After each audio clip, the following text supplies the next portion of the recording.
Ce qui a facilité ce qui m'a aidé à aller mieux, on va dire ça comme ça, je dirais c'est mon médecin. C'est à 100% mon médecin. Les séances que j'ai faites avec lui, j'ai réappris à avoir confiance en moi. Surtout, j'avais plus confiance en moi. Je pouvais plus en fait. J'ai réappris à avoir confiance en moi. J'ai réappris à me regarder dans un miroir. J'ai essayé de me contrôler toute seule, ça n'a pas marché. J'ai pris des médicaments pendant 2 mois. Les médicaments m'ont calmé, oui, vraiment. Et après, j'ai arrêté les médicaments et j'ai réessayé les séances où je me calmais toute seule, où je me disais l'anxiété c'est mon ami, c'est pas un ennemi.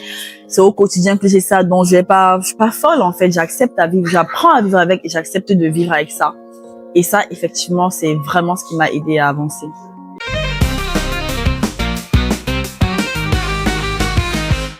Est-ce que tu penses qu'il y a eu un moment ou des moments beaucoup plus difficiles dans ce parcours-là? Et si oui, quels étaient ces moments-là et comment est-ce que tu as réussi à les surmonter? Alors, le moment le plus difficile pour moi dans ce parcours a été quand je me suis rendu compte que j'avais personne à côté de moi. J'avais les gens que j'aimais, ma maman, mon ex, à ce moment-là. Mes chefs, parce qu'ils sont eux qui m'ont appris, qui m'ont formé dans le métier, j'avais quel âge? J'avais 23 ans, 22 ans et demi. Donc mes chefs, mes grands frères académiques et tout. Mais en fait, au moment où je souffrais vraiment, ils n'étaient pas avec moi. J'avais mes meilleurs amis, ma famille, j'avais personne.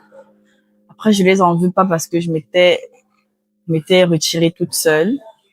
Mais c'est parce que je me disais qu'ils n'allaient pas me comprendre. Ils ne comprenaient pas tout simplement. Donc, me retrouver toute seule sans les gens que j'aimais autour de moi, vraiment, c'était le moment le plus difficile de tout mon parcours. Alors, aujourd'hui, comment vas-tu? Qu'est-ce que tu fais pour prendre soin de ta santé mentale au quotidien? Aujourd'hui, je vais bien.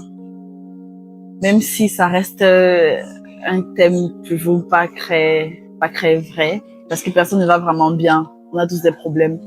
Mais je vais mieux quand même. Aujourd'hui, je vais mieux parce que j'ai appris à contrôler mes crises d'anxiété.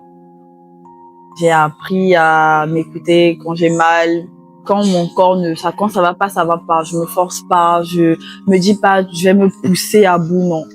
J'accepte que je suis anxieuse, j'accepte que j'ai peur d'une situation. Je laisse passer le temps, je fais du sport, je fais beaucoup de sport, je fais la boxe. Ça me permet de me libérer un peu, j'évacue mes sentiments négatifs ou mon excès de sentiments positifs, mais j'évacue. Donc, je fais du sport. Je mange beaucoup, mais je vous conseille pas. Faut manger équilibré. Je fais beaucoup de sport, je sors avec des amis, je m'amuse, j'essaie de vivre mon âge. J'essaie de m'épanouir aussi au travail, de parler un peu plus avec ma famille, ma maman, mes sœurs. Et ça va, je me contrôle, ça va.